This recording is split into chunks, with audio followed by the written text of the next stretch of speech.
Hello friends, आप सबका welcome है मेरी YouTube channel English with Ayushi पर। और मैं हूं आयुषी। तो जैसा कि आपको पता है कि मैंने फ्रेजल वर्ब की आपको 9 वीडियोस ऑलरेडी करा दी हैं। आज है हमारी 10th वीडियो और इस वीडियो को होने के बाद हमारी पूरी फ्रेजल वर्ब की 10 वीडियो बन जाएंगी और मैं आज ही इसकी एक प्लेलिस्ट अपने चैनल पर अपलोड करा दूंगी। आप उसे ईजिली एक्सेस कर पाएंगे, तो आपकी फ्रेजल वर्ब तो यहाँ से बहुत ईजिली तैयार हो जाएंगी।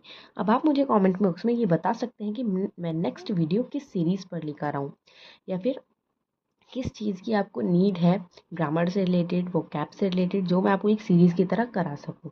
तो फ्रेजल वर्ब को तो आपको टेंशन लेने की बिल्कुल भी ज़रूरत नहीं है, आप यहाँ से अच्छे से क्लियर कर सकते हैं। तो चलिए आज इस 10th वीडियो को भी देखकर हम अपनी प्रॉब्लम सॉल्व कर लेते हैं। और आप चाहें तो इस वीडियो को या जो पहले की वीडियोज़ हैं आप उन्हें एक बार दोबारा भी देख सकते हैं, ताकि आपके सारे डाउट्स सब चीज़ क्लियर हो जाएं और इनके एग्जांपल्स बनाकर आप अपनी सारी क्वेरीज को सॉल्व कर सकते हैं। तो आज हम अपनी फाइनल वीडियोस को भी कंप्लीट कर लेंगे। तो चलिए स्टार्ट करते हैं। सबसे फर्स्ट है हमारी बियर अवे। बियर से रिलेटेड आज मैं फ्रेजल वर्ब लेकर आई हूँ। इससे रिलेटेड एक दो इंपॉर्टेंट ऐसी फ्रेजल वर्ब होती हैं जो पूछ ली जाती हैं। तो चलिए, बियर अवे। बियर अवे का मतलब होता है जीतना, यानी कि किसी भी चीज़ को जीत जाना। तो किसका मतलब होता है बियर अवे का। एग्जाम्पल देखिए, our cricket team is set to bear away the trophy. देखिए यहाँ पर जो सेट टू है, मैंने ये वाली फ्रेजल वर्ब भी आपको करा दी है। तो सेट टू का मतलब क्या है, रेडी है जीतने के लिए ट्रॉफी को। हमारी क्रिकेट टीम रेडी है इस ट्रॉफी को जीतने के लिए। नेक्स्ट एग्जाम्पल देखिए, she bore away the second prize. उसने जीता, ये बियर की second form, bore away the second prize. उसने क्या किया, उसने सेकेंड प्राइज जीता। क्या जीता, सेकेंड प्राइज जीता। तो बियर अवे आपको अच्छे से क्लियर हो गया होगा। चलिए नेक्स्ट की तरफ चलते हैं। अब नेक्स्ट है हमारे पास बियर विद। नेक्स्ट क्या है हमारे पास, बियर विद। बियर विद का मतलब क्या होता है, टॉलरेट करना। टॉलरेट करना यानी कि किसी भी चीज़ को, किसी कंडीशन को, किसी सिचुएशन को, किसी पर्सन को, किसी थिंग को बर्दाश्त करना, टॉलरेट करना। एग्जाम्पल देखते हैं, why do you bear with this bad behaviour. With his bad behaviour, sorry यहाँ पर क्वेश्चन मार्क रह गया है। So why do you bear with his bad behaviour. तो उसके बैड बिहेवियर के साथ क्यों टॉलरेट करते हो। नेक्स्ट एग्जाम्पल देखो, I will not bear away his anger any more. अब मैं उसका एंगर और बिल्कुल नहीं सहने वाला और बिल्कुल नहीं बर्दाश्त करने वाला या वाली। तो बियर विद का मतलब क्या होता है, टॉलरेट करना यानी कि बर्दाश्त करना।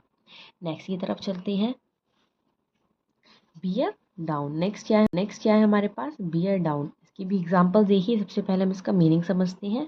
बियर डाउन का मतलब क्या होता है, बियर डाउन का मतलब होता है किसी को कंट्रोल करना, किसी को अपने अंडर में लेने की कोशिश करना, किसी को दबाना। एग्जाम्पल देखिए, don't try to bear me down. मुझे दबाने की कोशिश मत करो, यानी कि मुझे कंट्रोल मत करो, मुझे तुम कंट्रोल नहीं कर सकते हो तो इसलिए मुझे दबाने का ट्राई मत करो। our boss bears us down for overtime। हमारे जो बॉस है हमें दबाने की कोशिश करते हैं, अपनी पावर से हमें दबाने की कोशिश करते हैं, किस लिए, ओवर टाइम के लिए, ताकि हम ओवर टाइम कर सकें। तो बियर की ये तीनों आपको फ्रेजल वर्ब समझ में आई। चलिए अब नेक्स्ट की तरफ चलते हैं, आगे देखते हैं।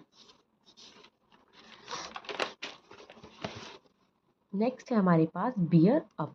बियर अप का मतलब होता है मुसीबत के समय टिके रहना, यानी कि किसी हार्श कंडीशन में भी आप एकदम टिके रहते हैं, उसे अच्छे से फेस करते हैं। एग्जाम्पल देखिए, you will have to bear up in difficulties, don't give up. तुम्हें मुसीबत के समय टिका रहना होगा। तुम क्या नहीं कर सकते, तुम क्या नहीं कर सकते, तुम गिव अप नहीं कर सकते। तुम क्या नहीं कर सकते, तुम गिव अप नहीं कर सकते। तुम्हें क्या करना होगा, तुम्हें मुसीबत के समय भी टिके रहना होगा। So you will have to bear up in difficulties, don't give up. Next देखिए इसका example, we never lose hope because we should always bear up. मैं कभी भी होप नहीं खोता, मैं कभी भी होप नहीं खोता, यानी कि कभी मैं हार नहीं मानता, क्योंकि हमें हमेशा क्या करना चाहिए, हमें हमेशा मुसीबत के समय टिकना चाहिए, हमें छोटी छोटी चीज़ों से हार नहीं माननी चाहिए। सो बियर अप का मतलब क्या हुआ, मुसीबत के समय टिके रहना, जल्दी से हार ना मानना। नेक्स्ट देखते हैं, ये लास्ट है आपका, बियर से रिलेटेड ज़्यादा फ्रेजल वर्ब नहीं थी और ये इंपॉर्टेंट फ्रेजल वर्ब में से है, इसलिए मैंने ये उठा ली। चलिए, बियर ऑन या बियर अपॉन कुछ भी लिख सकते हैं, इनका मतलब क्या होता है, रिलेटेड, रेलेवेंट, कोई चीज़ से रिलेटेड होना, अप्रोप्रिएट होना। एग्जाम्पल देखिए, your presentation did not bear on your efforts, तुम्हारी प्रेजेंटेशन जो है वो तुम्हारे एफर्ट जितने रिलेटेड नहीं है, तुम्हारे एफर्ट से मैच नहीं करती, यानी कि जितने तुमने एफर्ट्स किए थे उससे मिलता जुलता, उससे रिलेटेड रिजल्ट नहीं देती तुम्हारी प्रेजेंटेशन। नेक्स्ट एग्जाम्पल देखिए, his file does not bear on our information, उसकी जो फाइल है वो हमारी बेस्ड इंफॉर्मेशन से रिलेटेड नहीं है, यानी कि जो हमने इंफॉर्मेशन दी थी वो उससे रिलेटेड फाइल नहीं है। सो आज हमने अपनी फ्रेजल वर्ब्स को कंप्लीट कर लिया है। होप आप सब भी बहुत ज़्यादा खुश होंगे, क्योंकि इसके मैंने 10 वीडियोस आपके लिए ली हैं फ्रेजल वर्ब की, और इन 10 वीडियोस में आपकी मोस्टली फ्रेजल वर्ब्स कंप्लीट हो जाएंगी, जिससे आप बहुत इजीली अपनी स्टडीज़ को आगे बढ़ा सकते हैं। फ्रेजल वर्ब से अब आपको डर नहीं लगेगा। अगर आप एक बार चाहें तो इन वीडियोज़ को स्टार्टिंग से देख सकते हैं, क्योंकि एक बार देखने के बाद हमें 30% माइंड में टिकता है, बट हमें क्या करना है, हमें 90 से 100% माइंड में इसे स्टेबल करना है अच्छे से। इसलिए आप वीडियोस देखिए, उनके एग्जांपल्स बनाइए, एग्जांपल्स बनाने से चीज़ें ज़्यादा क्लियर होती हैं। तो अब आप मुझे कमेंट बॉक्स में बता सकते हैं कि मैं नेक्स्ट टॉपिक किस वीडियो से रिलेटेड लेकर आऊँ, वरना मैं अपने आप सोच लूँगी और उसकी भी हम एक सीरीज़ बनाएंगे और अच्छे से उस सीरीज़ को कंप्लीट करेंगे। जैसे हमने ये की है पूरे पेशेंस के साथ, पूरी डिटर्मिनेशन के साथ, ऐसे ही हम वो सीरीज़ भी कंप्लीट करेंगे। तो चलिए, तब तक के लिए आप अपनी पढ़ाई को बहुत अच्छे से करते रहिए और नई नई चीज़ें सीखते रहिए। Thank you.